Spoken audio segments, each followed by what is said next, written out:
Good morning guys, পুনৰ পৰা আপোনালোকক স্বাগতম জনাইছোঁ। আজি আমাৰ দ্বিতীয়টো দিন আৰু আমি যাব ওলাইছোঁ এটা ঠাইটোৰ নাম কি আছে কিবা জানানে? নাজানো, আমাৰ কাৰো আইডিয়া নাই। তো ইয়াৰে যিজন লোকেল হয় মৃণাল, তো মৃণাল ভাই আমাক লৈ যাব আজি। তো ভাল ভিডিঅ' আপোনালোকক দেখাব চেষ্টা কৰিম। একচুৱেলি কি হ'ল, আমাৰ গোটেইকেইটাৰে ফাৰ্ষ্ট টাইম হয় আগৰতলাত। ক'ত গৈ আছে বা কেনেকুৱা প্লেচত গৈ আছে আইডিয়া নাই। নতুন আশা লৈ কিনে ওলাই আহিছোঁ আমি আৰু আপোনালোককো দেখাম আজি দিনটোত কি কৰোঁ আমি। তো ভিডিঅ'টো চাই থাকিব।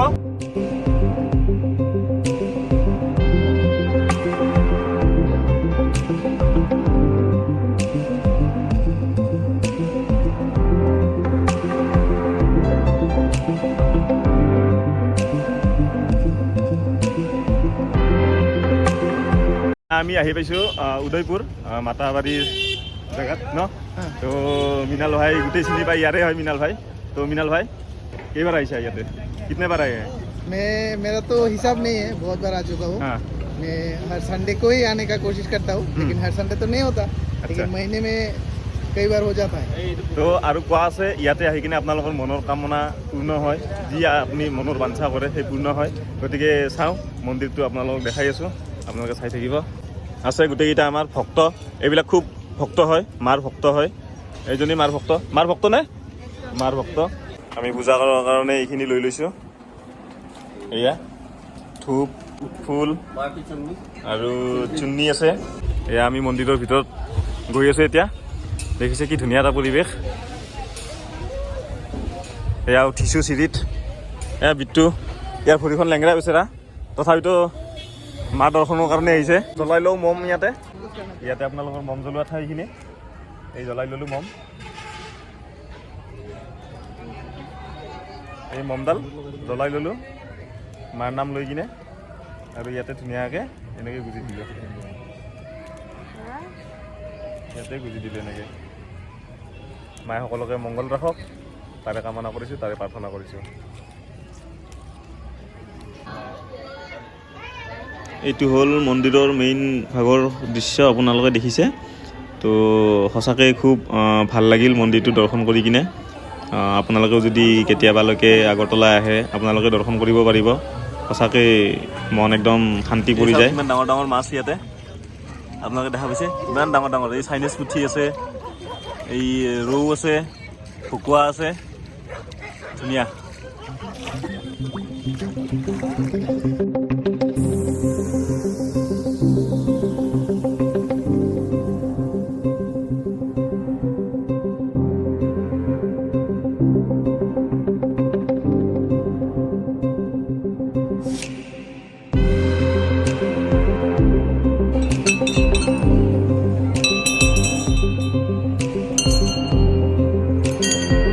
কৰিলোঁ আমি, ভাল লাগিল। মাৰ পূজা কৰি কিনে মাৰ দৰ্শন কৰিছোঁ। আমি মা দেৱীৰ মন্দিৰৰ পৰা ওলালোঁ, মাতাবাৰীৰ পৰা। তো খুব ভাল লাগিল, মনটো শান্তি লাগিল, আৰু অভিয়াছলি শান্তি লাগিব মন্দিৰৰ পৰা অহাৰ পিছত। তো এতিয়া যাই আছোঁ আমি এটা বেলেগ মন্দিৰত, সেইটো হ'ল আপোনাৰ ভুৱনেশ্বৰী মন্দিৰ বুলি কয়। আমি সোমাই আহিলোঁ বৰ্তমান মন্দিৰৰ ভিতৰলৈ। গেটত আপোনালোকে যদি আহে এইটো টিকেট কাটিব লাগিব এনেকৈ, পাৰ আপোনাৰ সেই 25 টকাকৈ, 10 টকাকৈ। আৰু গাড়ী যদি আনে গাড়ীত আপোনাৰ 50 টকা। আহিলোঁ, আপোনাৰ দেখা পাইছে ইয়াতে ৱেলকাম দিছে, ৱেলকাম ভুৱনেশ্বৰ টেম্পল। এইটো ধুনীয়া, ইয়াতে বহুত আহিছে মানুহ চাবৰ কাৰণে। ঠাণ্ডা থাকা, বিৰাট ঠাণ্ডা ঠাই হয়, মজা লাগি আছে আপোনাৰ। আৰু মন্দিৰটো এইটোৱেই নেকি? হা, কোনখিনি? এইপিনে আছে মন্দিৰটো। আৰু এইটো কি হয়? এইটো হেৰি হয় মৃণাল ভাই, এইটো কি হয়? আচ্ছা, এইটো এটা মন্দিৰৰে পাৰ্ট হয়। এইটো বহু বছৰ পুৰণি, তাৰমানে এইটো দেখি লাগি আছে বহু বছৰ পুৰণি হয়। তো এইটোৱেই মন্দিৰ সেই ৰজা মহাৰজাৰ দিনৰ। এতিয়াও চাওক কি ধুনীয়া হৈ আছে, পুৰোহিত আছে ভিতৰত। দূৰৰ পৰা ভিডিঅ' কৰিছোঁ সেইকাৰণে ভিতৰৰ মন্দিৰটো ভালদৰে আপোনালোকক দেখাব পৰা নাই। তো ইয়াত চাই লওক ছাইডৰ পৰিৱেশখিনি, কি ধুনীয়া শান্তিময় ঠাই। তো সঁচাকৈ ভাল লাগিল। এইটো এটা ভিউ পইণ্ট হয়, ইয়াৰ ওপৰত উঠি কিনে চাওঁ কি দেখি পায় গোটেইখিনি। তো আহক ওপৰত উঠি, লাহে লাহে আহিব, পৰি যাব চাব। এয়া বৰ্তমান আমি ভিউ পইণ্টত থিয় হৈ আছোঁ, এই দেখিছে। ইয়াৰ পৰা আপোনাৰ যিমানটো পাৰোঁ দেখাই আছোঁ। এইপিনে চাওক টাউনখন আছে গোটেইখন। এইটো উদয়পুৰে ন মৃণাল ভাই? এই উদয়পুৰখন দেখি পাই কিছু কিছু আৰু অলপ কুঁৱলী কুঁৱলী টাইপ হৈ আছে, গতিকে গোটেইখিনি ক্লিয়াৰলি অহা নাই। আৰু কাষত আছে এটা আপোনাৰ নদী, এইটো হ'ল এটা নদী দেখা পাই আছে, এই এনেকে এনেকে আহি আহি আহি এনেকে এনেকে গৈছে। কাৰণ কেনেকুৱা? ভালে লাগিছে। আগতে যিহেতু এবাৰ আহিছিলোঁ, গৈ আহিছোঁ চবৰ লগতে। আচ্ছা, তো আগত আহিছিলা এবাৰ তুমি? হয়, আহিছিলোঁ। কিবা চেঞ্জ পাইছা নেকি? চেঞ্জটো নাই, তেনেকৈ পোৱা নাই। কিন্তু এই ভিউ পইণ্টটো অকণমান হেৰি হৈছে আৰু পুৰণা হৈছে। পুৰণা বাকী চব তেনেকুৱাই দেখিছোঁ। কিছু কিছু ক্ষেত্ৰত মানে কিছু কিছু জেগাত অলপ চেঞ্জেছ বহুতখিনি কৰিছে। আপোনালোক দুজনে যে যোৱা নাই, কাৰণটো কিনো? আমি ভিউ পইণ্টটো তলৰ পৰা দেখিলোঁ, আমাৰ চকুৰ পাৱাৰ বহুত দূৰলৈকে যায়। আৰু আপুনি? ভিউ পইণ্টটো ওপৰত নালাগে, তলৰ পৰাই ভিউ হয় নেকি? আৰু বৰ্তমান মই আছোঁ ভূৱনেশ্বৰ মন্দিৰত, আৰু এইখিনি খুব ভাল লগা এটা পৰিৱেশ। আৰু জনামতে ইয়াতে আপোনাৰ এইটো মন্দিৰ মোৰ বেক চাইডে আছে। এই মন্দিৰত আপোনাৰ নৰবলি দিছিল আগতে, আৰু এই মন্দিৰটো নিৰ্মাণ কৰিছিলে ত্ৰিপুৰাৰ মহাৰজা গোবিন্দ মাণিক্যই।